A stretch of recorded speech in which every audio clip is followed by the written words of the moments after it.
Good evening, ladies and gentlemen, those in the gallery, councillors and staff tonight, and welcome to the Ordinary Council meeting on 9th of October 2024, and I declare this meeting open at 6 p.m.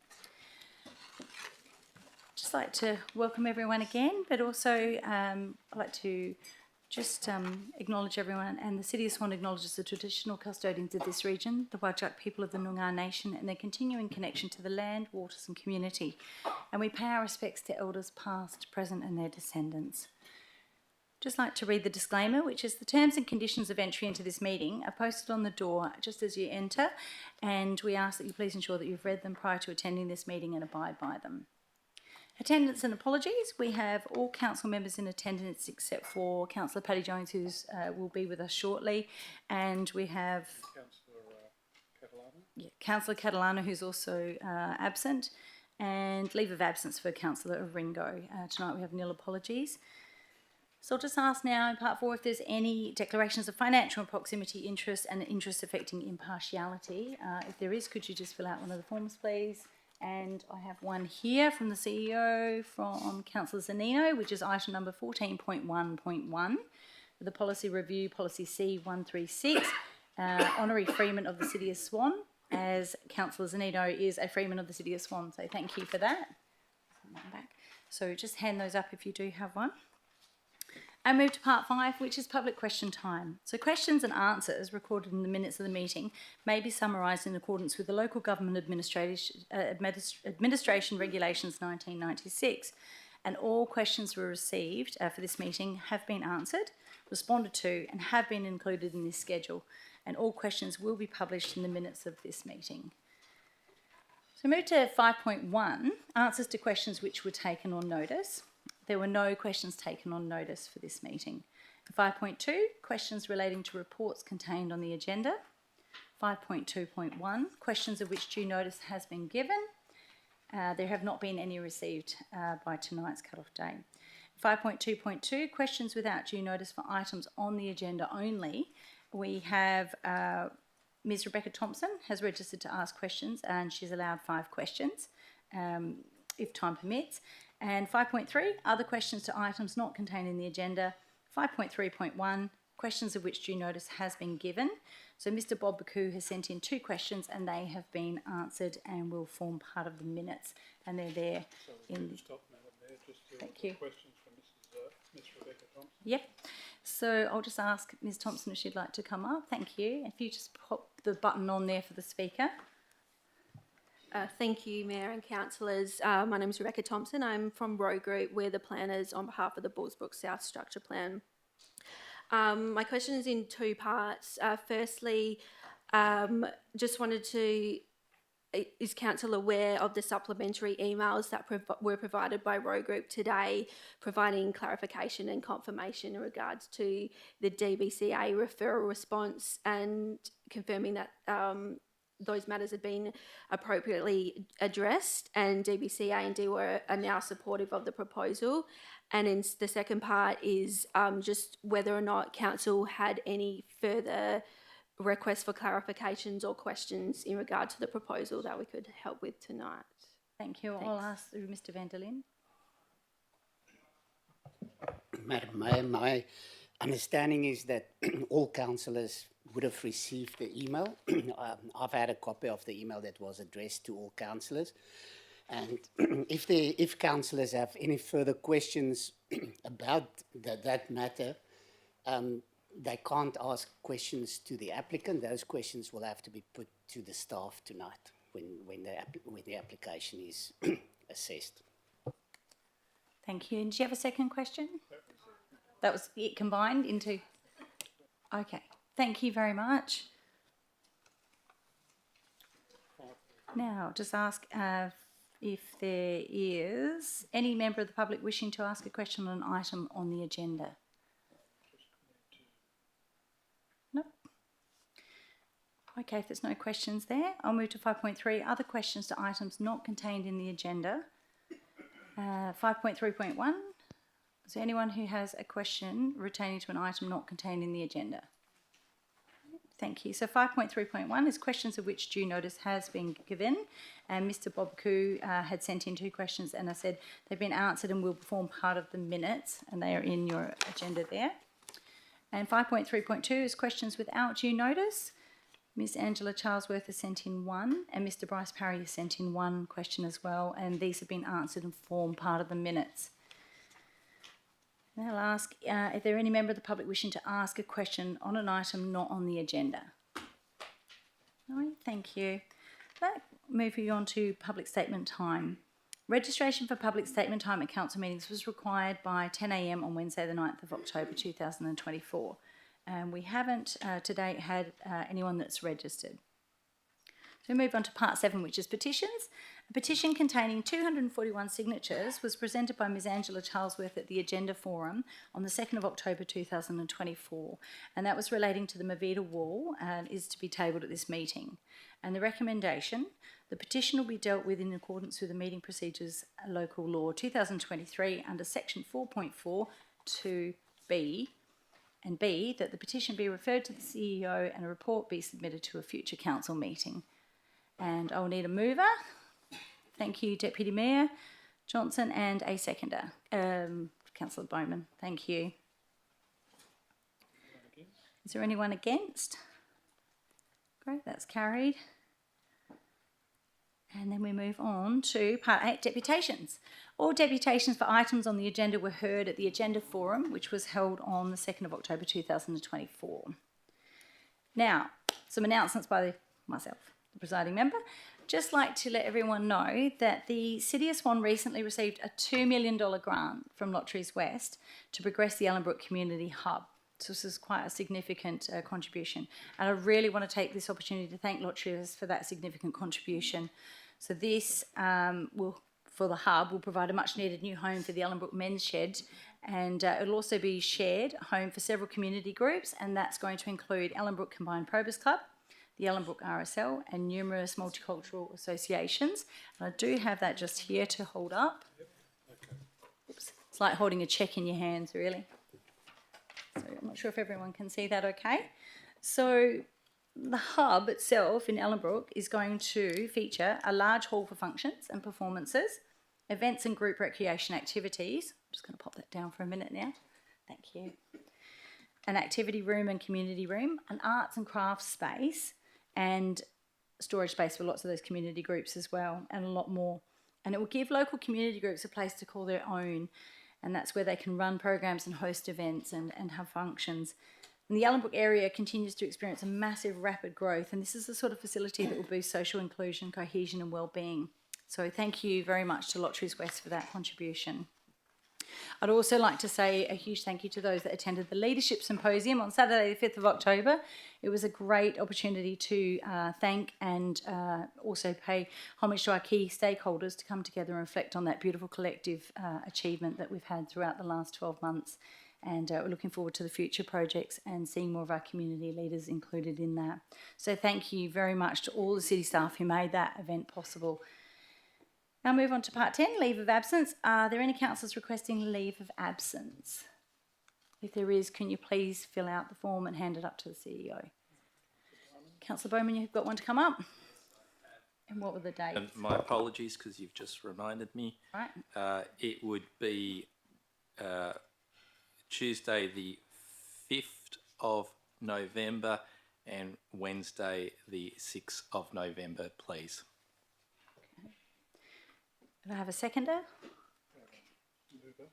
Sorry, mover. Did I say seconder? I meant mover. Thank you, Councillor Miles. Seconder, Councillor Zanino. Is there anyone against? That's carried. And we move on to confirmation of minutes, which is 11.1, the confirmation of minutes and of the ordinary meeting of council held on 11th of September 2024. Can I please have a mover? Councillor Miles. And a seconder, councillors, Bowman, thank you. Is there anyone? No. That's it. And we move on to part 12. There's business left over from previous meeting. There was none. So we move to part 13, adoption of those recommendations contained in items not withdrawn. So, for the benefit of the community, members observing this meeting, the council uses an en bloc method of decision making. So, this means that the agenda items where council supports the officer's recommendation are not debated separately. One vote is taken on all of the items, and the officer's recommendation is therefore the decision of the council. The following items have not been withdrawn for individual consideration, and they will be dealt with that via en bloc method. And therefore, the officer recommendation will be the decision of council. And there are quite a few, so I'm going to read them out. So 14.1.3 is the local government elections advocacy positions. 14.2.1, Ellenbrook Town Centre payment in lieu of parking plan, the final adoption. 14.2.2, draft social strategy, approval to advertise. 14.3.1, which is the Bullsbrook South Structure Plan, multiple properties in Bullsbrook, Swan SP 2024/2. Madam Mayor, I'll be requesting 14.3.2 be withdrawn. Sorry, 14.2, And 3.2, thank you. Councillor Henderson, there we are. And then we go over. Madam Mayor, just a quick question. I'm confused about the process. We're allowed to withdraw things as you go through or no? Or is it preferred not to? Thank you very much for that question. So it is allowed to, we are allowed to withdraw for, Okay. for debate. Could I please ask that we actually do withdraw 14.1.3? 14.1.3, Yes. Councillor Miles. Local government elections advocacy positions. Okay, thank you. And so we're up to 14.3.2, which is the amendment to the Brabham District Centre Precinct Structure Plan to include a portion of lot 822 Yuildene Road, Brabham, Swan SP 20174/B. We have 14.4.1, which is Kingsmeadow Oval Foreshore Restoration. 14.4.2, RFT 24 kilometre to 45, design and construction of Ellenbrook Community Hub. 14.5.1, the financial management report for the period ending 31st of August 2024. 14.5.2, the list of accounts paid for August 2024. 14.5.3, which is a change in basis of valuation. And 14.5.4, which is the annual investment strategy and portfolio review. Can I please ask for a mover? just any other Oops. items to be withdrawn. Any other items to be withdrawn? Just want to check that we had the list from, I thought we're also withdrawing 14.3.1. Just confirm we have details of an amendment on 14.3.1, but no one has moved for it to be withdrawn. So at the moment, unless it's withdrawn, it's carried. No, if there's nothing, Councillor. we have read it out, so Okay. Madam Councillor Mayor, McCulloch.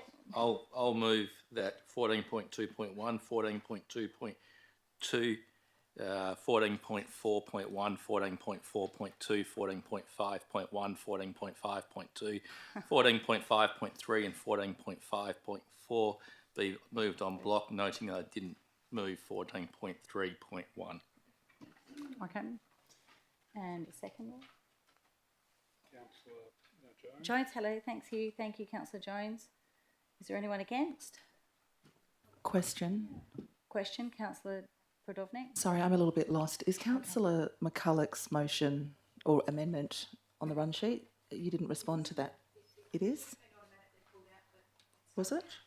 Can I get some clarification on that, please? Mr. CEO. Thank you. So the process for getting the amendments in, normally we close the running sheet off at 5. It's open for a councillor at any time to move an amendment as opposed to an alternate. But during this process going through now, if we haven't got the amendments in by 5, we run the running sheet off. You just need to this stage withdraw the item. So that's what I was asking trying and to saying ask you we're if you- 14.3.1. So at the moment we have withdrawn 14.1.3, 14.3.1, 14.3.2. They're the ones that have been withdrawn, just those 3, as well as the other ones that are up for alternate motions. And the alternate motions were submitted by close of business Monday by 5 o'clock, and they're in your running sheets. So yes, Councillor McCulloch, the item is withdrawn. It's up to you or a council member if they wish to move an amendment to move that amendment when the debate commences. Okay. So Councillor Prodovnik, did that clarify? I know it's a little bit tricky tonight, and we're going to work our way through those because we had those late changes. That's something that does affect the way the meeting runs, and that's something that we'll look at with councillors as well, if we can have them in by 5 o'clock. Question. So, Madam Mayor, as you're chairing the meeting, can you read out the en bloc vote, please? What are the items? Because it's not clear, because Councillor Bowman read that out and it should be read out by yourself. Right. So as we just clarified, the items that have been withdrawn that I'm aware of, even though you did read the long list out, was 14.1.3. Oh, sorry. Which ones aren't? Yeah, that's right. Which ones are? The Okay. en bloc ones are. Which ones are on? 14.2.1. Correct. And if I'm wrong, just please correct me. 14.2.2. 14.4.1. 14.4.2. 14.5.1. 14.5.2. 14.5.3. And 14.5.4. So by my record, we have 3 that are withdrawn for debate. We have 3. Do you like highlighter to highlight those, if anyone? If it makes it easier, because there is a long list there, and unless we go through and read out all the titles, which I'm happy to clarify again. So we have a mover. It was Councillor Bowman, thank you, and Councillor Jones as seconder. Is there anyone against? No, I declare that carried. So we move on to 14, which is reports withdrawn for debate or absolute majority vote required. The following reports have been withdrawn for debate or have an absolute majority vote in accordance with the Meeting Procedures Local Law 2023, and they'll be dealt with by council individually. So the first one we're going to look at is 14.1.1. And this is question, Councillor Howlett. Thank you. I'm just asking under Section 80, Section 8.1C of the local meeting procedures law, could I request the presiding member's consent to move my alternate motion, Just give me 1 second there. which was submitted late? So Part 8, motions, 8.1, Section Section C. Any alternate motion for which notice has not been given in accordance with paragraph A is required to have the consent of the presiding member. And so yours was 14.1.1. It's actually an amendment. okay. CEO's is just explaining, or through you, Mr. CEO. Thank you, and Councillor Howlett. It wasn't an alternate motion. It was an amendment, as we read it, because you're changing one title. But there are 3 amendments in first. First one is proposed motion from Councillor, 2. There's a motion from Councillor Bowman. It would be open to you, as the item's debated, to also seek to move another amendment at that point in time into debate. Then each amendment would be separately debated, and whether they come back to then form part of the standard is up to council. Okay. Right, so getting back to where we were. So 14.1.1. Now, we had the following reports have been withdrawn for debate or have an absolute majority vote in accordance with the Meeting Procedures Local Law 2023 and will be dealt with by council individually. So 14.1.1, which is the policy review, policy C136, honorary freeman of the City of Swan, and this is proposed motion, Councillor Bowman. Thank you, Madam Mayor. And Madam Mayor, I move an alternative motion, and that is Council resolves to move the officer's recommendation with the following amendment. At 4.5 subsection D, replace the word is expected to with must.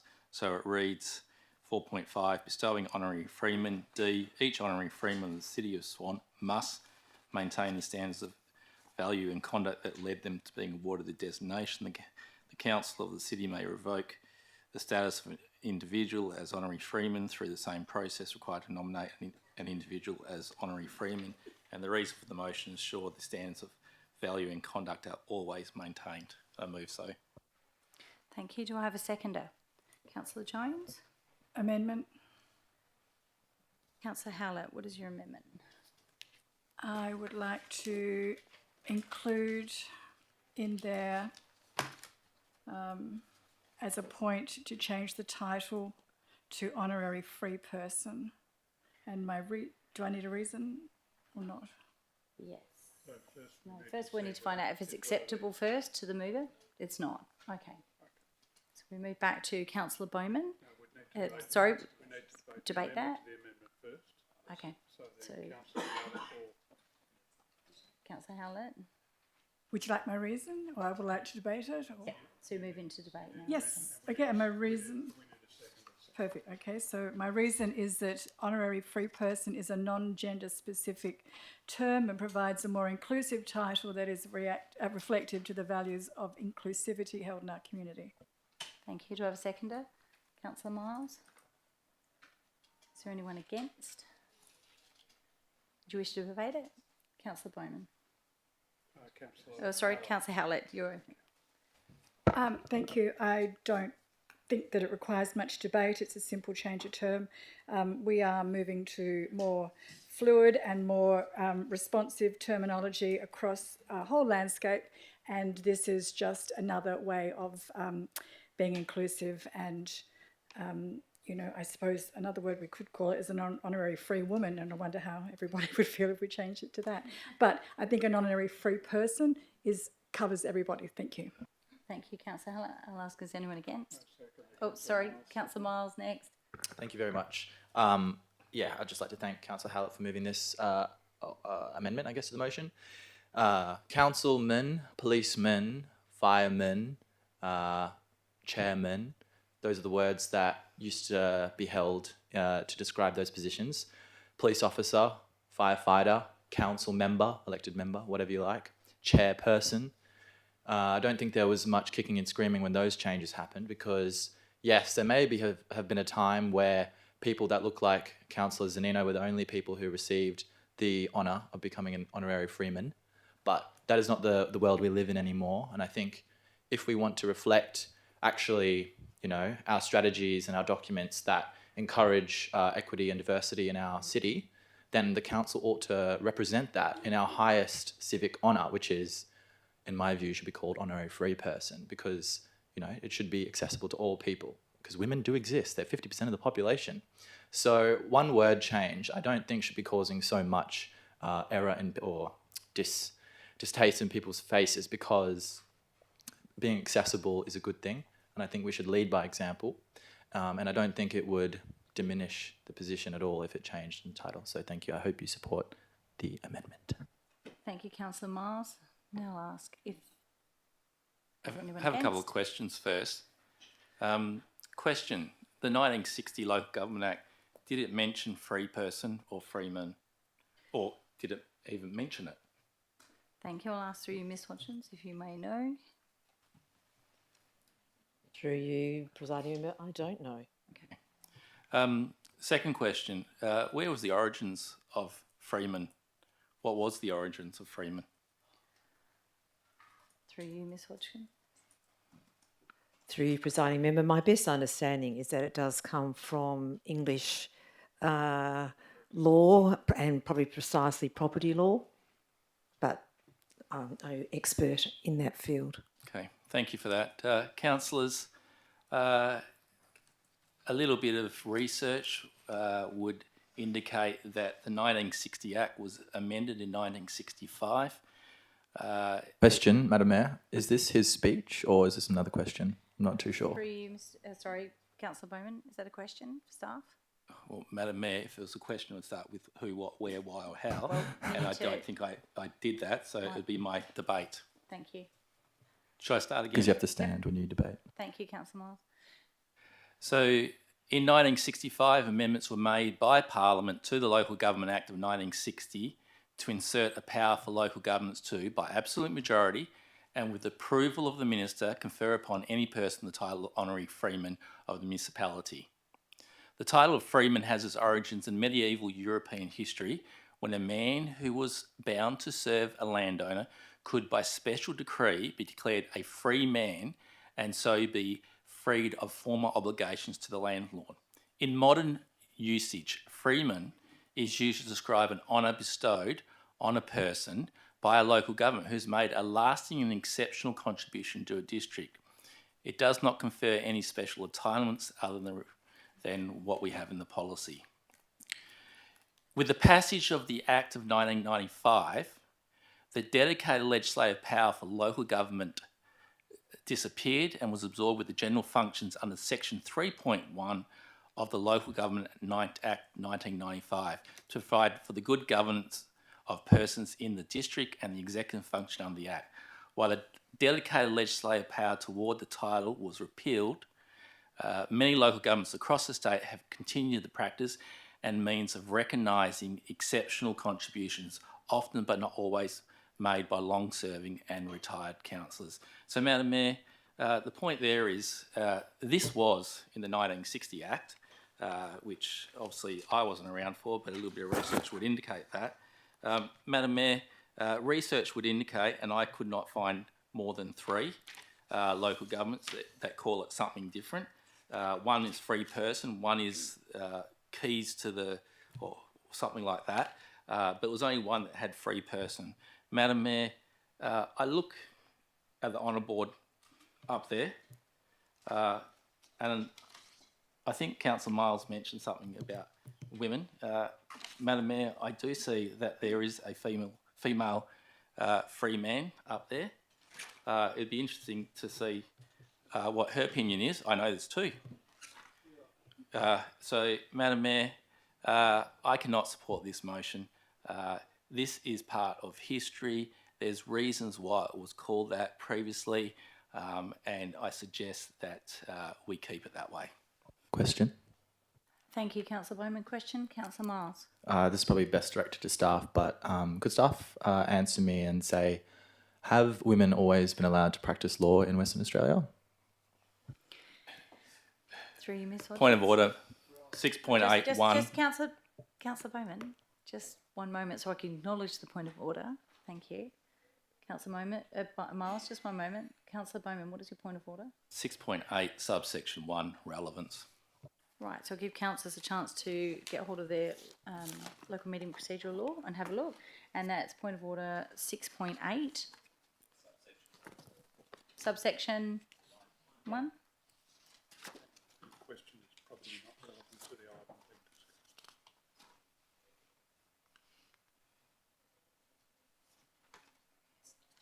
discussed. So I'll rule that you have the point of order. Councillor Miles, that question isn't relevant at this stage. Question? Question, Councillor Budovnik. Through you, Madam Mayor, through to Valerie, the governance. Can you just confirm, from what I understand, and correct me if I'm wrong, is Freeman a gendered term? From what I understand, Freeman is not a gendered term. Is that correct?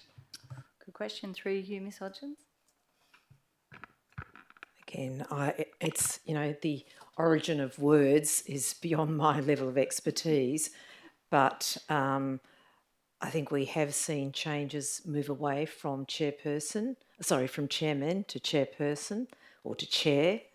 We have seen those changes happening in our society. One more question, sorry, just so that I'm clear, because my research suggests that it's not a gendered term, and I'm just seeking clarification on that. You're saying you can't answer. Okay, through you, Mr. CEO. Thank you. And you're correct in that the general dictionary definition is a person who is free, a person who enjoys personal, civilised or political liberty. It does not refer to a male or a female in that regard. Okay, so we'll move back to, I'll now ask if there's anyone like to speak for the motion.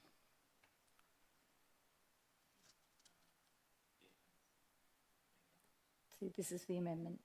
Councillor Howlett's amendment. Would anyone like to speak for the amendment? Right. Does anyone like to speak against the amendment? Right, there's no one like... Yes, just on the cusp. I've got to move fast tonight. Is that for or against? I am against the amendment, just simply because if gender is an issue being debated tonight, it's really important to note the word Freeman is not a gendered term.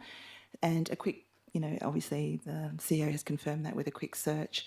And the definition I found as well as Freeman is a person who enjoys personal, civil or political liberty. And as it's not a gendered term, there should be no issue with its use, in my view. Thank you, Councillor Budovnik. And I'll ask for the last time if there's anyone who'd like to speak for the amendment. Councillor Dawn. I agree with the inclusivity. In fact, regardless of its, I mean, it's non-gender and whatnot, but I do believe just based on its merit and who it actually, and I support the amendment. Thank you. Now I'll ask Councillor Henderson, would you like to speak for or against? Against, thank you, Madam Mayor. It's interesting that we're seeing diversion tactics thrown into the discussion with questions. There's no place for that. To make it clear though, you don't change or attempt to change something because you like the idea of it. You change things because there's actually foundation for it. Foundation is also in history. The foundation of these terms is in history. Why would you attempt to change history? And that's what I have a problem with. We hear that it's more inclusive from the Director of Governance, and I don't believe that that argument holds in any way, because the actual term is inclusive. It includes both, not just both sexes, but it includes all people. Now we can link it to the same term as chairman.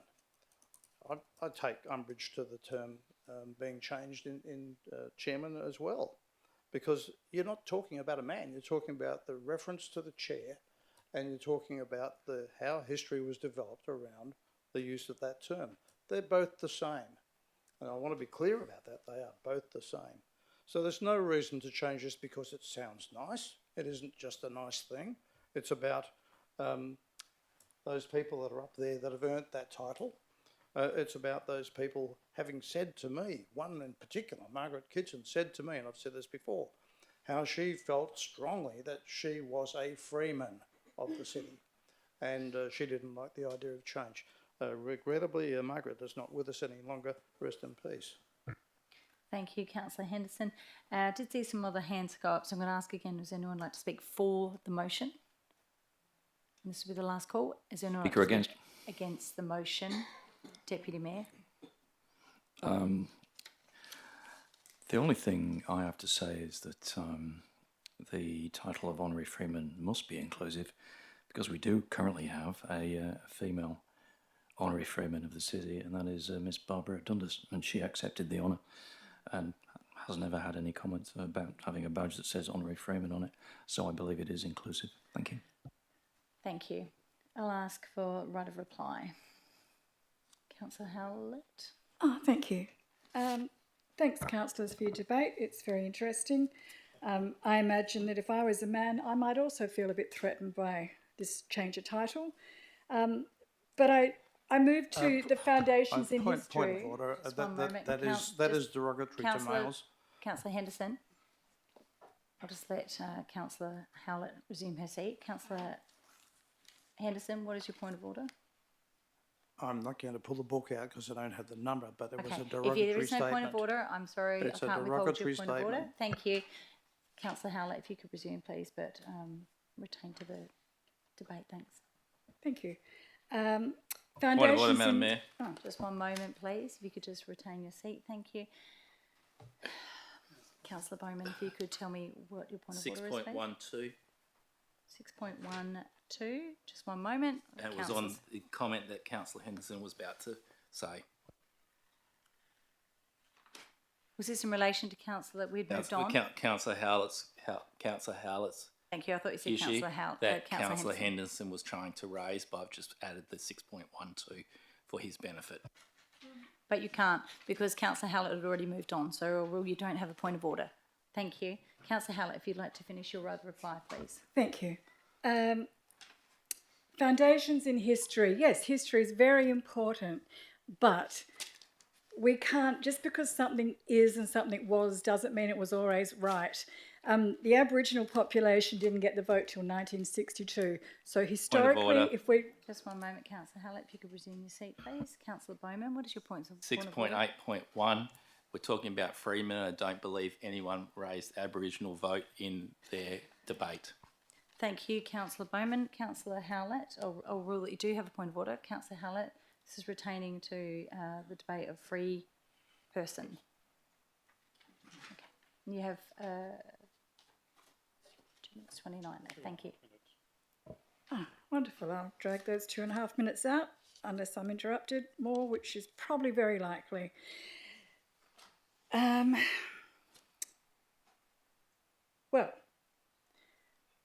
we don't have 50% of the population as women. Thank you, Councillor Miles, for perhaps stating that. We have lots of different people that identify as lots of different things. It's 2024, so we respect a non-binary, non-gender specific language throughout Australia, and title changes should be in line with modern times, not stuck in the foundations of history. If we don't move, migrate or adopt, we will perish. We need to respect history and then adapt it to the modern times. And that's with everything. But I'm hesitant to bring anything up outside of a Freeman because I'll probably get a point of order. We've adopted the original, if we go on Councillor Bowman's historical fact of what the original purpose of a Freeman was, well, we don't continue that. We've adapted it to suit the needs of this council. We've created the policy to be adaptive to what this council wants that free person role to look like. So we can adapt history, we can change the boundaries to make it suit our needs. And in this instance, I'm asking you to accept the modern language, and that is a non-gender specific, whether or not we argue that it is gender specific. For some people out there, and I might be one of them, I don't want to see a free man. I'd like to see a free person, hence my reason for moving the motion. And that's all I have. Thank you. Thank you, Councillor Howlett, and thank you, councillors, for that debate. I'm now going to put that to the vote. So those in favour, we'll go around slowly for the ward vote. We've got Councillor Dawn. Just going to mark this off here. Councillor Dawn and Councillor Miles, Councillor Knight and Councillor Howlett. So that's 4. And then we had those against. Councillor Singh, Councillor Bowman, Councillor Jones, Councillor McCulloch. Do I have Councillor Knight in there? Councillor Zanino, Councillor Henderson, Councillor Prodovnik, Deputy Mayor and myself.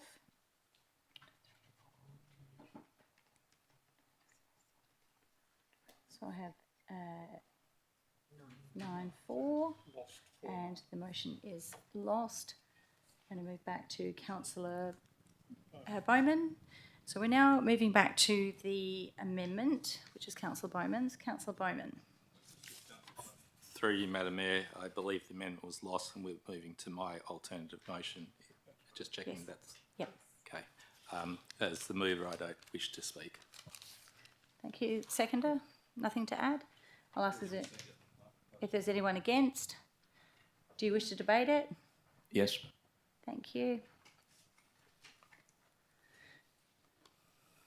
No. Deputy Mayor? Does the seconder wish to speak? No, she'd already said no. Okay. Councillors, my reason for opposing this is this. The draft policy in front of us says, honorary freeman of the City of Swan, an honorary freeman of the City of Swan is expected to maintain the standards of values and conduct that led them to being awarded the designation. Councillor Bowman's motion deletes the words is expected to and replaces it with must. The word must implies mandatory behaviour and it implies a concept of strict liability. It implies we are policing the freemen of the city. Councillors, our freemen of the city are not very free if they are subject to a mandatory code. Expectation is reasonable. I think we should trust those given the honour of freemen of the city, and I think expectation implies that we will trust them. They have already proved themselves.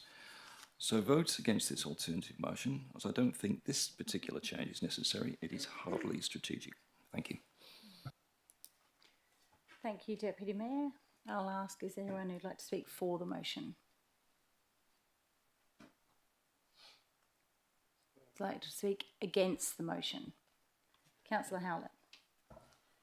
Thank you. Echoing the Deputy Mayor's sentiments in that an expectation is something, it's a trust you bestow in somebody.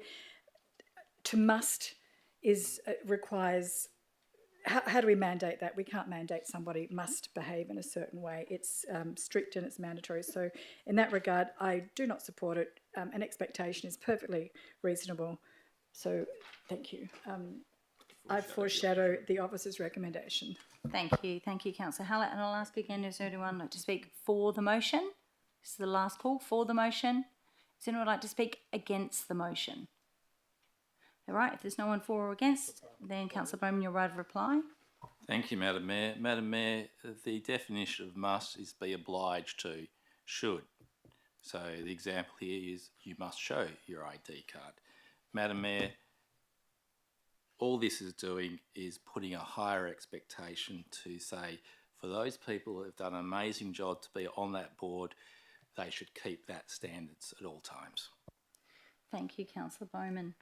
I'm going to now put that to the vote. Those in favour?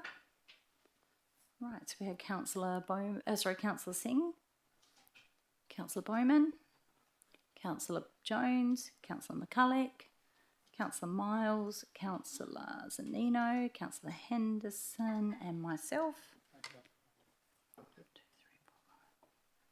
4, 5. And those against? Councillor Dawn and Councillor Knight, Councillor Podovnik, Councillor Johnson, Deputy Mayor Johnson and Councillor Howlett. So it's 8, carried 8-5. Okay, thank you, councillors. And we move on. So this brings us to 14.1.2, Policy Review, Policy C173, Council Member Professional Development and Training, and this is an absolute majority required. And the proposed motion, Councillor Bowman, if you'd like to read out your alternate motion, thank you. Thank you, Madam Mayor, and I'll rise as Councillor Miles rightly pointed out that we're required to under our standing orders. And that is that Council resolves to 1, adopt the officer's recommendation subject to the following amendments to Policy C173, Council Professional Development and Training. A, add in a further paragraph to Clause 2 scope, being that council members must have attended 75% of all council meetings, agenda forums, council briefings and workshops in the preceding 12 months period to be eligible for any training, professional developments or conferences. This excludes the compulsory training required to be undertaken in the first 12 months by newly elected members, which must be completed before other professional development and training courses can be undertaken. And B, replace clause 4.2F with the following wording. City funding for the Australian Institute of Company Directors course identified in 4.2A subsection 3 is capped at 50% of the total cost and subject to a council member successfully completing the final assessment. The City will pay for the course in full upon registration and deduct 50% of the registration costs from the council member's next quarterly meeting allowance payment. If the council member does not successfully complete the final assessment within 6 months of course completion, the City will deduct the remaining 50% from the council member's next quarterly meeting allowance payment. Council members will not be eligible to attend this course in the last year of their current term. And the reason for the motion: to be eligible to access training, professional development and conferences, council members should have demonstrated a commitment to their role as a council member, and one measurement of this commitment is attendance at council meetings, agenda forums, council briefings and workshops. And 2, the AICD 5-day course is expensive, ranging from $9,300 for an AICD member to $12,600 for non-members. Therefore, a 50% cap on the City's contribution is reasonable and in accordance with the cost of most conferences. In the past 5 years, 2 council members who undertook the AICD course, Company Directors course and whose fees were paid in full. One resigned less than 2 years into the completion of their 4-year council term, and one undertook the course in July and retired at October election in the same year. Thank you, Councillor Bowman. It was quite a large couple of paragraphs there. Do I have a seconder? Councillor Miles? Question? Councillor Howlett. Thank you. I've just got a question, please, for staff on the point A. Could staff please let me know what meetings councillors or elected members are required to attend and what percentage of time they are required to attend them? Thank you. Through you, Ms Hodgins. Through you, presiding member, if I'm understanding Councillor Howlett's question correctly, if you're asking me what is stipulated in the Act, it is ordinary council meetings and committee meetings. However, we do have a policy that talks to attendance. Okay. So my further question would be how, if we adopt this in the policy and it's not the same as the Act, so the Act doesn't stipulate that council elected members need to attend council briefings or workshops, correct? Through you, presiding member, you are correct, Councillor Howlett. However, just because the Act doesn't say that, there is nothing to stop. It's not. We're not being ultra vires to the Act. We're basically creating a policy, which is a council policy that is an adjunct and adds to the requirements under the Act. I think. And can I ask what the If I just add for the purpose of this, so the Act prescribes your attendance at council meetings, and the Act prescribes the way you be paid just for the council meetings. So the Act doesn't prescribe what you get paid for training, how much money is assigned by a council for training. A council is required to adopt a policy. So in adopting a policy on training, it's open to council to prescribe any requirements around that training. So the only thing the Act requires is you undertake the compulsory training components, and this amendment doesn't talk to any changes to that, but it is open to council to prescribe specific requirements in its policy in regard to amounts that will be paid or reimbursed for training and development. Okay. Did that clarify that, or a further question? I think that does clarify it, but there's no clarity whether it's electronic attendance or if it's physical attendance. Does that need to be stipulated, or is that? Thank you. Thank you. And if I could, through the chair, no, because council has a separate policy on what is electronic attendance. We also report that in the annual report. So you would be able to meet your objectives if you attended in person or electronically, as long as that was compliant with the council's adopted policy. Madam Mayor, I have an amendment to Councillor Bowman's motion. Thank you, Councillor Henderson. So I would move that we delete the following parts. In point 1B, after 4.2A3, remove the words "is capped at 50% of the total cost and then moving on to after the words full upon registration, and deduct 50% of the registration costs from the council member's next quarterly meeting allowance payment. And then down to pretty much the last part where it says the city will deduct, remove the words "the remaining."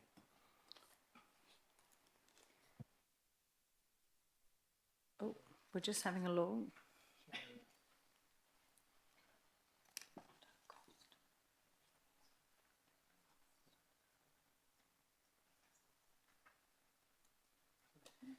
Through the chair, in accordance with clause 8.33 of your meeting procedures, the amendment can take the form of substituting or omitting words, which is proposed for the alternative, so that's permissible. It's also open now under 8.39 for the amendments to be permitted by the President, presiding members. So if the mover and seconder didn't accept this as an amendment into their amendment, then first we would now debate the removal of those words that Councillor Henderson's proposed. If that's not accepted or adopted, we come back to the form of words proposed by Councillor Bowman. If it is accepted, then it becomes part of Councillor Bowman's amendment. Okay, so that then goes back to Councillor Bowman, not acceptable. So now we move into debate, if it's correct. Councillor Henderson's amendment. I think I would need a seconder. Yes, Councillor Brodovnik, thank you. Okay, thank you, councillors. Councillors, the basis of this is that we are an incorporated body.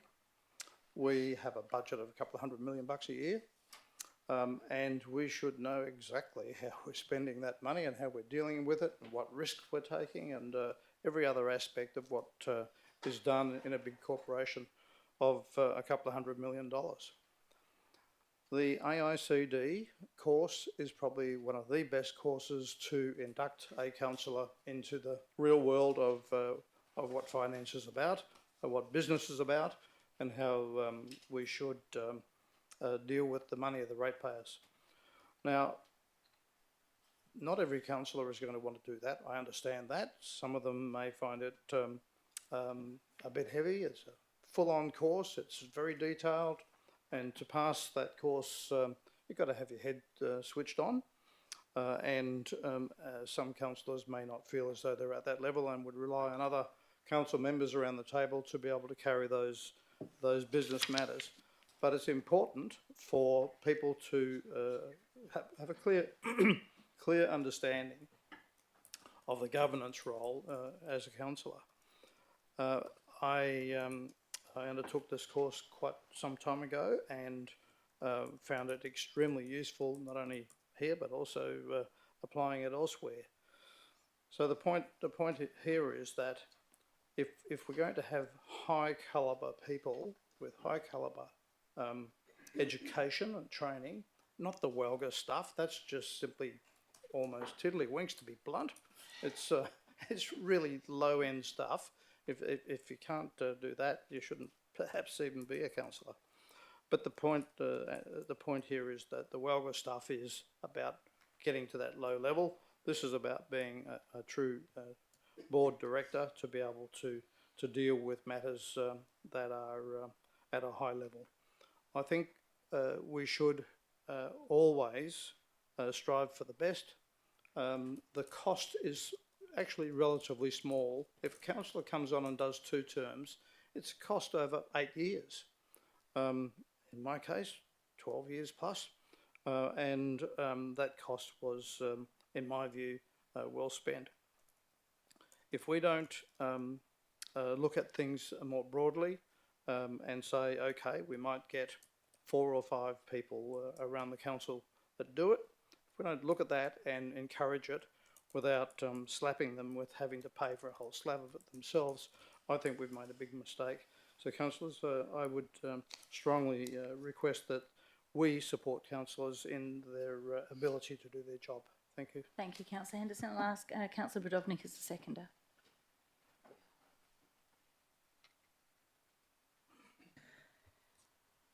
Council, the City of Swan has been supporting councillor education and training for decades.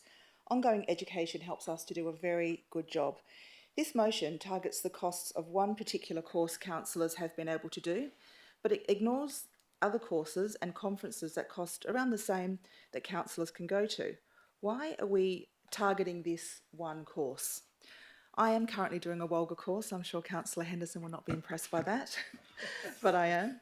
And it's a Diploma of Local Government course. Now there's 10 units to get through, and the cost is pretty much on par with the Institute of Directors course. But we're not looking at capping the cost of that WELGA course in the same way as the Company Directors course.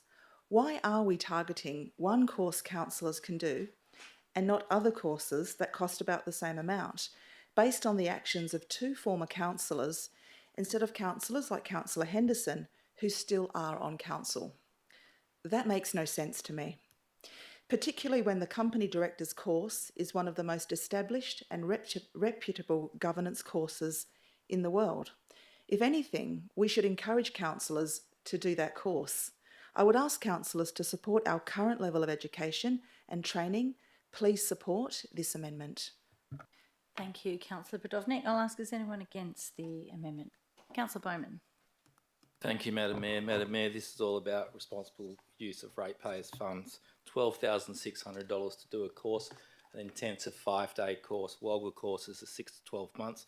The diploma, which obviously is 2 different types of courses. Let's go through the facts.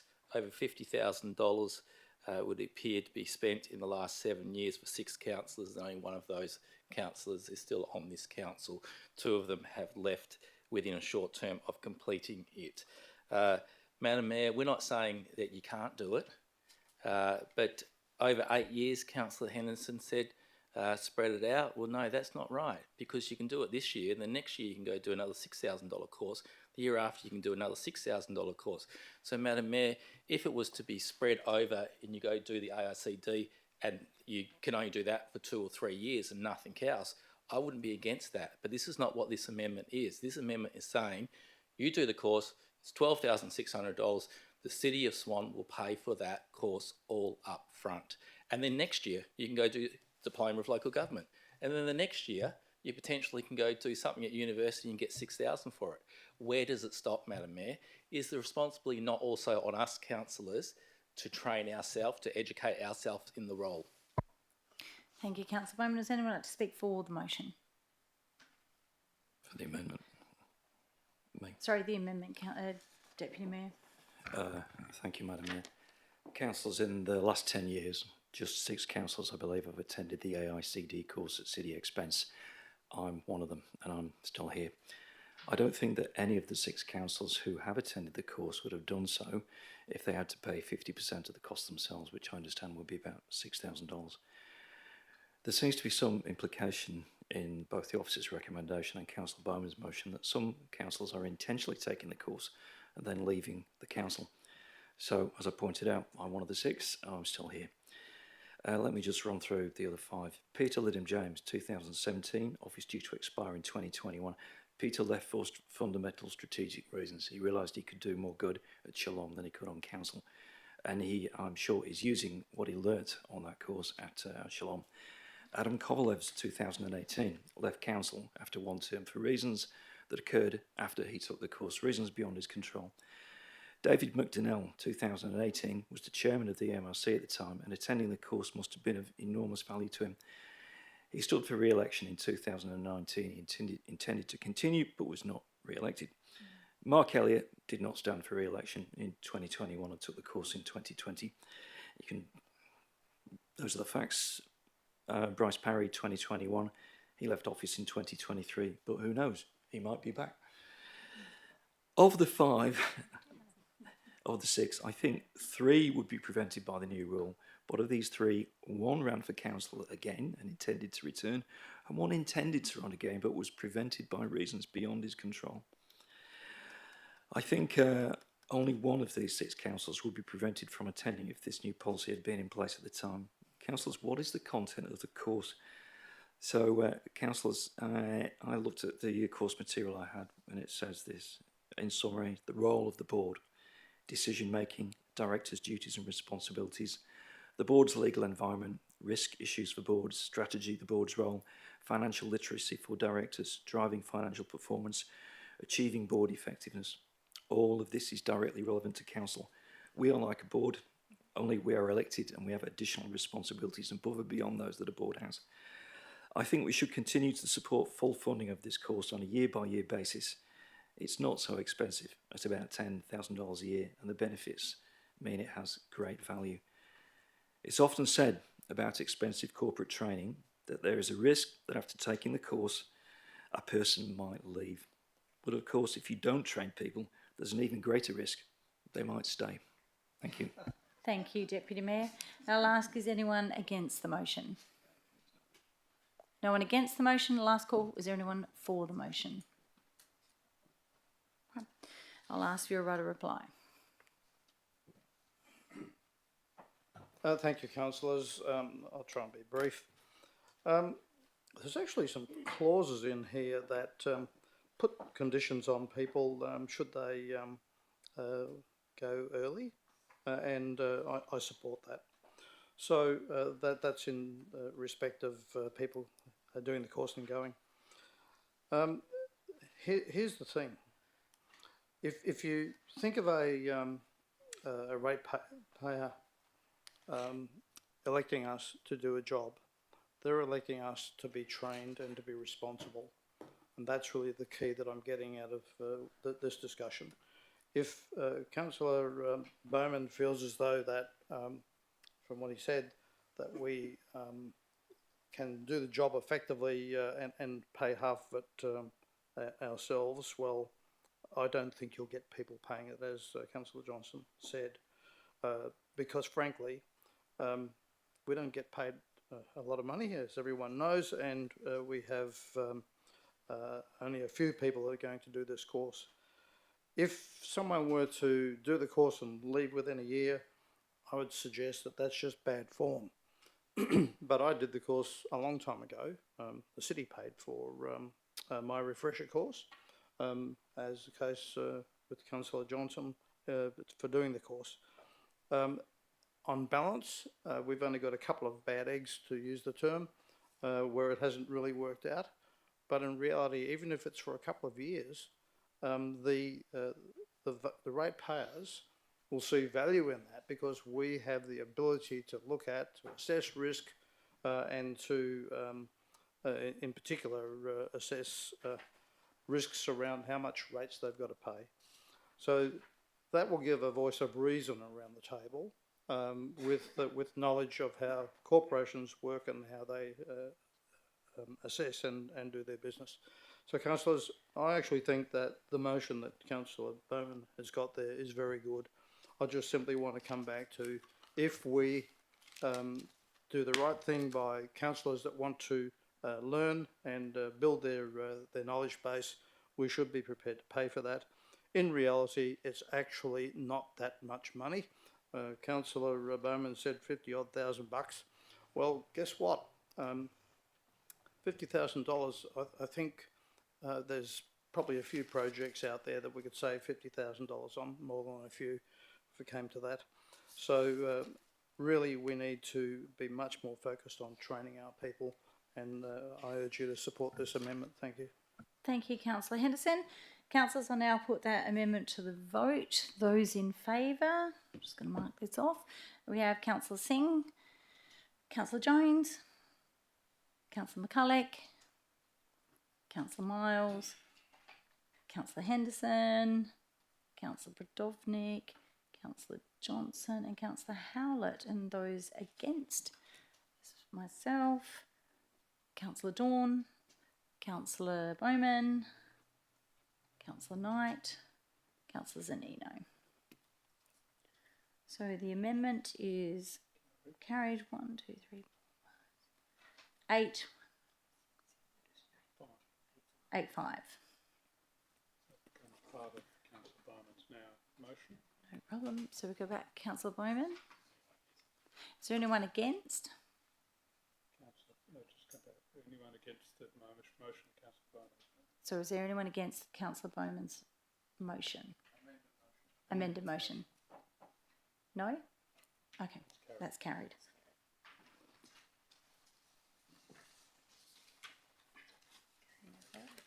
Go back to 14.1.3. Yep. Okay, so councillors, if you recall, there was a few items that had been withdrawn for debate, and we're now going to go back to 14.1.3, which I'm just going to check here.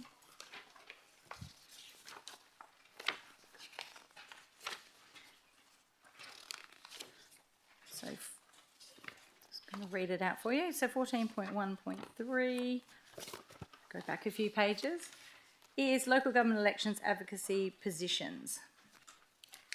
And that is on page 26. We'll just get to page 26 here. Okay, is everyone following along? Okay, so we need a mover, Councillor Bowman. Seconder, Councillor Miles. Is there anyone? No, just one moment. Councillor Miles withdrew it. Yep, so you need to move it, Councillor Miles. So can we go back or not now? So, Councillor Bowman, I withdrew it, right? So I, Have to. yeah, You don't have to move it. Anyone can move it. I'm confused. Okay, so Councillor Bowman, you're happy to withdraw that? No, I didn't withdraw it. Councillor Miles withdrew it. There's no alternative motion, so I'm moving the officer's recommendation. Okay. Maybe the person who wanted to withdraw it either wants to speak for or against it, or move an amendment maybe. Okay, Just Councillor Miles, predicting. you're still going to second Councillor Bowman? Is there a way we can break it down into complex motions? We can vote on each. Through you, Mr. Subsection. CEO. So through the chair, there's no amendment that's been moved, so you're not proposing to speak. You're better off seeking to move amendment to one part of the advocacy plan, if that's what you're seeking to do.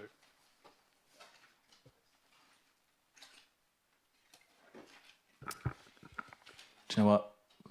It's all good. I'll let it go. Okay. Question, I think what's being asked here is can we split this as it is a complex motion into multiple parts? I think that is somewhere in the meeting procedures local law. The mayor has the right to do that. Question? Just one moment. I'll just deal with this one first. Thanks, Councillor Budovnik.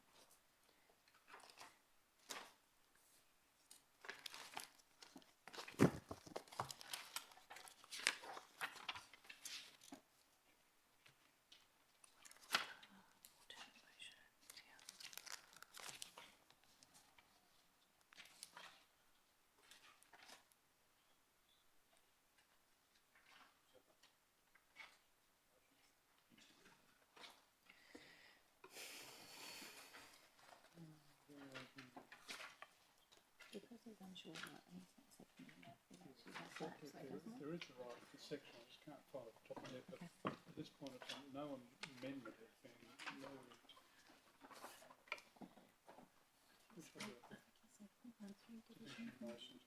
Thank you so much. So where was that on page? 813. So, Madam Mayor, can I Just one moment, because I've got yourself, I've got Councillor Budovnik, but I've also got Councillor Miles. I was just going to maybe suggest that 8.13. We've just clarified that, thanks. Through Through you, Mr. CEO. through the chair, and look, 8.13 deals with a complex motion, but it's where you've actually got something that's debated. At this stage, we're sitting Don't have an here, amendment. no one has provided an alternate motion, no one has made an amendment to the officer's report. So you're not actually debating anything other than the acceptance of the officer's report. If Councillor Miles has a suggestion, he would be best moving now an amendment to one of the reports, which he can do under section 7. Okay, Hayden will like to move an amendment on the officer's recommendation. That's allowed? Yep. Great. It's the mover has been Councillor Bowman. I've moved it. My understanding is you need a seconder before you can even take amendments. Right, and I asked Councillor Miles if he wanted to second that, and then he debated and hesitated to, and wanted to withdraw, and then we had a question which was, could you break it into a complex motion? And then I also have another question waiting. So, because, I'm going to rule that because we have no alternate, if I can through you here, I'm not sure, no alternate, no amendment, and we have no collaboration here between what's going on, that this item be not debated. Can we do that? I'm opposed to the item. So through the chair, if I could, the item not being moved on block, it has to be debated. I believe Councillor Johnson just indicated, he said he wants to speak against it. And if Councillor Miles had a specific amendment, the appropriate point it would be at this stage for Councillor Miles back through the chair to state what his amendment is. At the moment, you've got a mover for the item of Councillor Bowman. You had Councillor Miles in my notes as a seconder before he seconded and then was hesitant. So Councillor Miles, you're actually the formal seconder as the item currently sits. Can I amend a motion I've seconded? No. Okay. It's been, where do we move from now?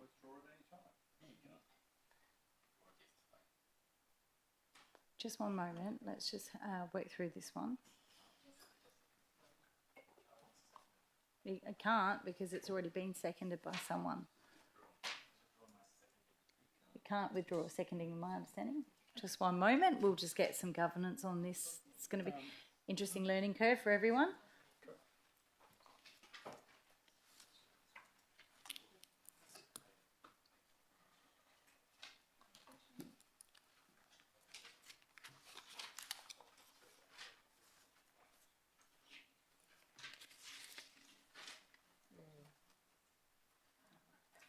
Okay. There's no alternate vote. So then does that count? This is an amendment. This is you're dealing with unopposed business item, and it's coming to an amendment now. That's what Councillor Miles wants.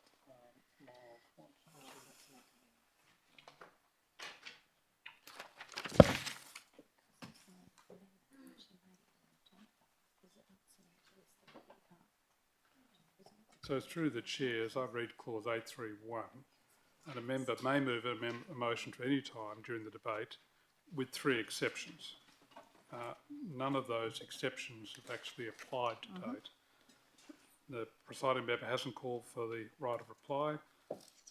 The seconder hasn't spoken to the substantive motion, and the amendment another amendment's not being debated. So I would read that as saying that it is open to Councillor Miles to move an amendment.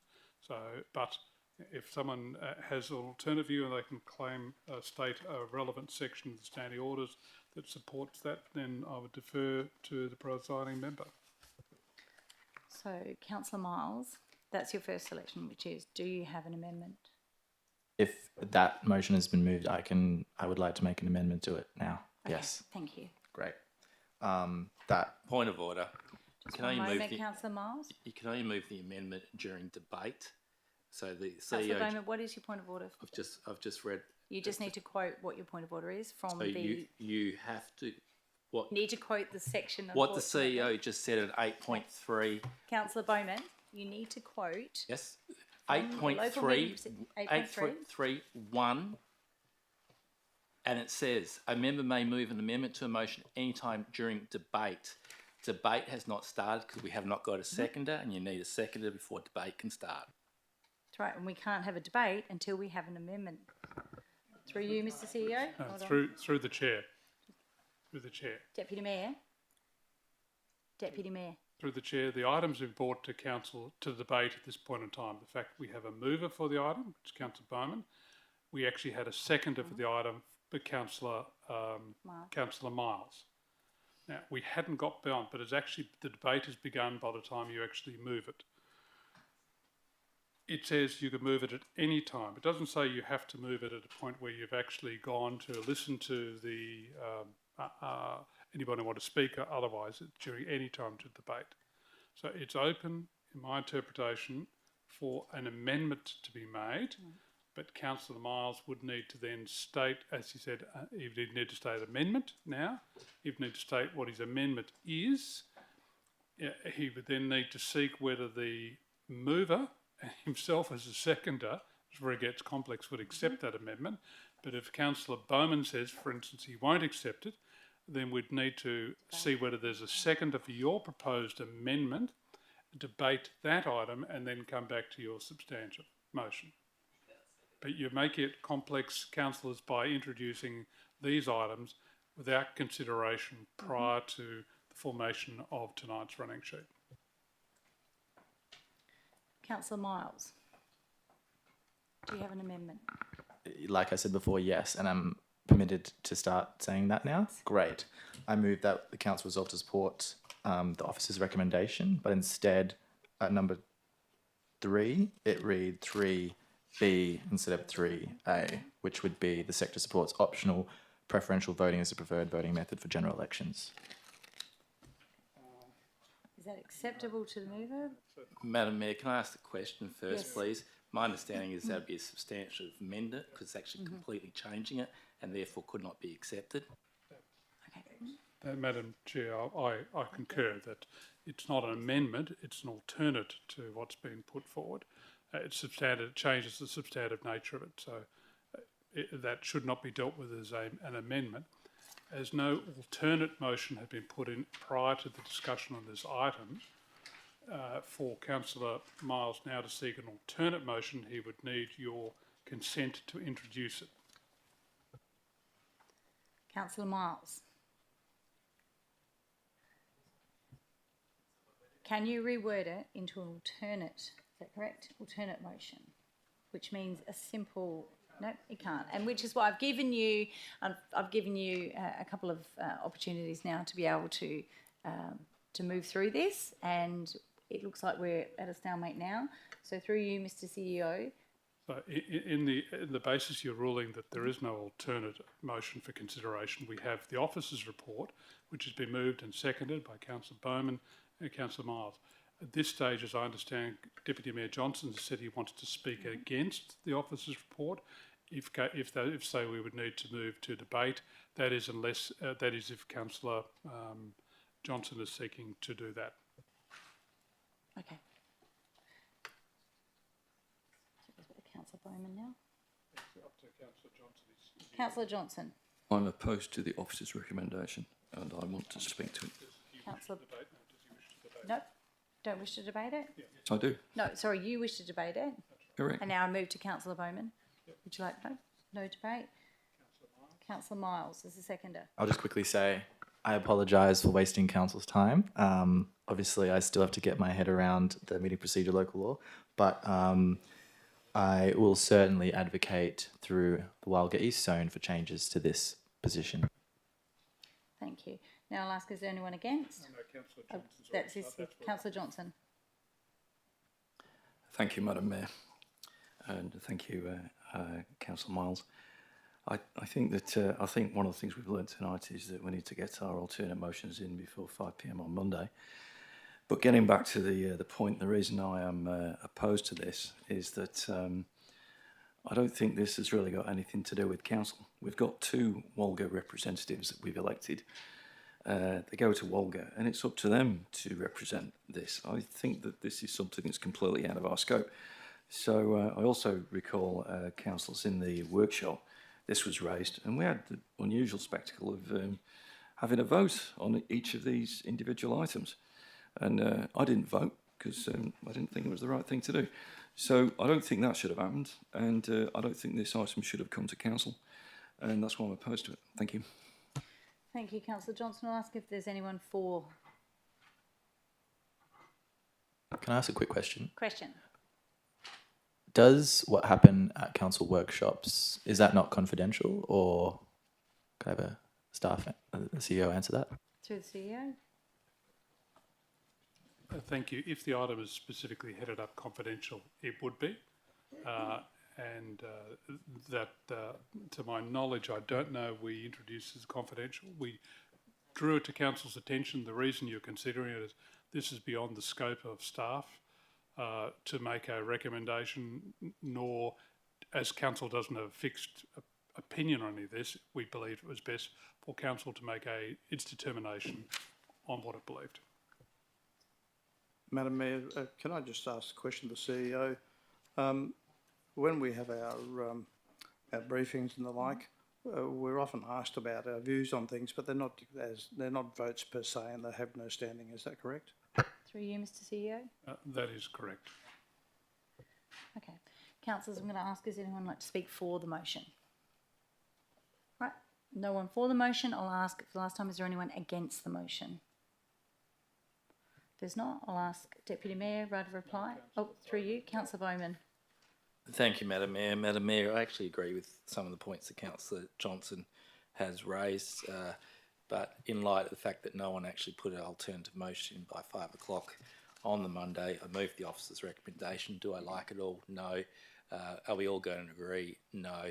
But this was mainly the consensus, and as such, I moved the officer's recommendation just to move the meeting along. Thank you, Councillor Bowman. Right. Councillors, yes, it is a little bit tricky and we're going to get through this one tonight. My understanding is now we put that to the vote in favour, those in favour of the officer's recommendation. We have Councillor Singh, Councillor Bowman, Councillor Jones, Councillor McCulloch, Councillor Knight, Councillor Miles, and Councillor Zanino, Councillor Henderson, Councillor Prodovnik, and myself. And those against, Councillor Dawn, and Deputy Mayor, and Councillor Prodovnik. Oh, sorry, my apologies. It's Councillor Howlett. So it's carried 10-3. Now we're going to go back to 14.1. 14.1. 14 point.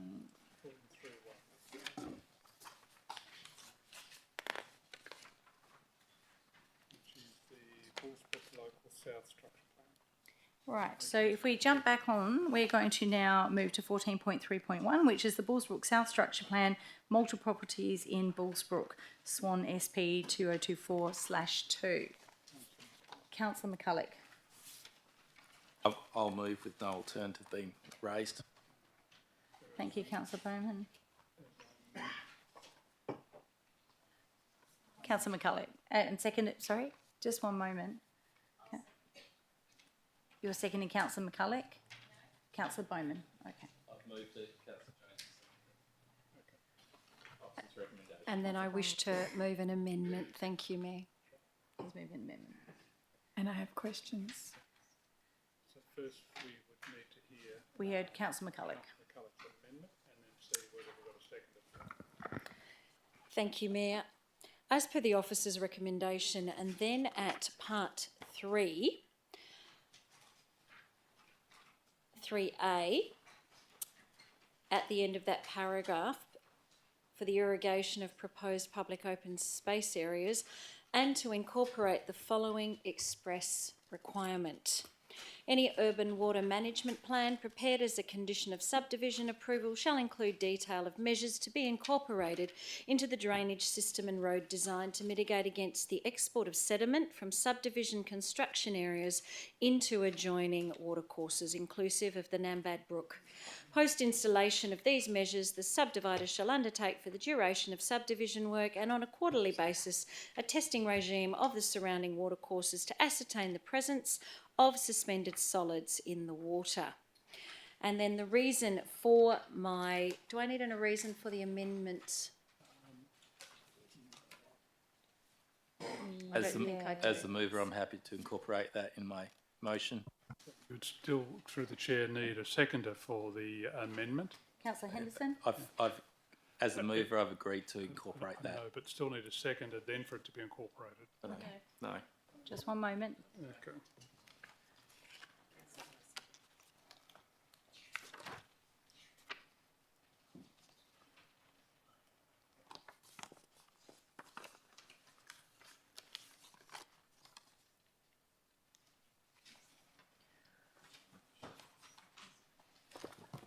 So I refer to you to subclause 8.3, subclause 4, subclause B. The amendment must be seconded. If the amendment is not seconded, the member lapses for want of a seconder. My interpretation is that an amendment must be seconded in accordance with the meeting procedures. It can at that stage be considered for incorporation into the substantive motion. Okay, so I had a seconder, Councillor Henderson. I'm happy to incorporate it into my motion. Okay. So now moves back to Councillor Henderson. Right, so that becomes part of the substantive motion, and then we move to consider that substantive motion. Does anyone like to speak against that substantive motion? Right. Then the item is carried. Thank you. Now we're going to jump around back again, and now we're going to go to 14.3.2, which is Amendment 2 to the Brabham District Centre Precinct Structure Plan to include a portion of Lot 822 Yuldine Road, Brabham, Swan SP 2017/4/B. And I hope those in the gallery are still here with us and hanging in there, because it's quite a interesting night tonight. So bear with us, and I think we're all learning on the fly with this one. So, Councillor Henderson. Question. Before we start, Madam Chair, and sorry, Deputy Mayor, if I may, if Councillor Henderson is just seeking to move an amendment, it is better that somebody else moves the item, but then he seeks to move the amendment once the item has been moved. Moved. Seconded. Thank you, Councillor Bowman. Seconded. Thank you. Now Councillor Henderson would rise to say amendment if he wishes to. I guess no one was against that. Madam Mayor, I was actually happy to move the whole matter, but I understand where the CEO is coming from. Councillors, I'd like to amend the motion under point 1 to add a point C, and it is the legend being modified to read as follows. Indicative major vehicle access, in brackets full movement, dependent upon further traffic modelling to the satisfaction of the City of Swan. Thank you, Councillor Henderson. As the mover, happy to incorporate it. Just Need a one. seconder first? Yes, Still need a seconder Need a first. seconder. Councillor Zanino, thank you. Is there anyone against? No, Madam. Not yet. Just wait. Thank you. Having got a seconder, you still now to formally come back to the mover and seconder accept it. I'm happy to accept. Thank you, Councillor Bowman. so am I. Thank you, Councillor Deputy Mayor. So that's now part of the substantive. And that becomes part of the substantive motion. So now we move to, does anyone like to speak against the substantive motion? No? Then it's carried. Then it's carried. Thank you very much. Okay. Now, And then we're moving back into the sheet where are we back to now? to item Draft social strategy. majority 1, 1455. Requires an absolute majority. Where are we on here? 1455, absolute majority. So on this one here. No, you haven't missed it there, but it's the budget review. budget review. But do we have a copy of that one here? Yes, you do. Oh, it's On upside your down. main sheet. Main sheet. You're There at it is. 14. Okay, right. This is what happens when we pull things out and debate them. We have to go back and slot them back in. So if you're still following along, we are now at 14.5.5, 2024-25 budget review. Moved. Thank you, Councillor Seconded. Bowman. Thank you, Councillor Johnson. Is anyone against? No, that's carried. Now we're starting to move through the items. Okay, so we move now to 15. Yes, which there are. Motions of which previous notice has been given, and there are none. 16 confidential items. So if councillors choose to debate any confidential items, we will need to go behind closed doors. I'll ask, is anyone wanting to debate a confidential item? Move to go behind closed doors. Thank you, Councillor Bowman. Seconded. To those in the gallery, my apology. When we go behind closed doors, we need to ask the gallery to move into the room next door. Seconded. And a seconder? Councillor Councillor Johnson. Deputy Mayor, is anyone against? No one against? It's carried. So who's going out to check? Okay. Is that the last item then? Yes, that is the last item. It will be the last item. I'm sure. So they're all leaving. That's it.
screening, Madam Chair. Okay. Do you want to see if there's anyone in the gallery to come back to us? Miles has gone to get anyone who might have stayed around.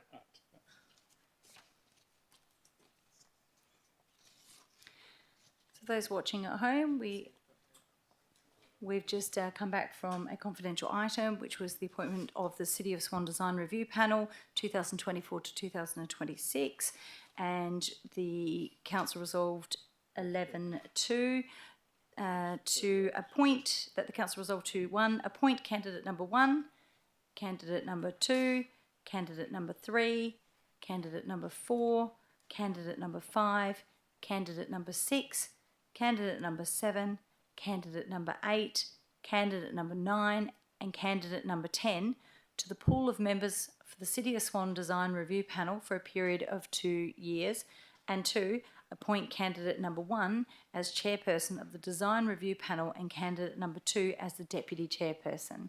I'd like to thank everyone for watching online. Thank you, councillors and staff, and I call the meeting closed at 7:42. Is it off yet?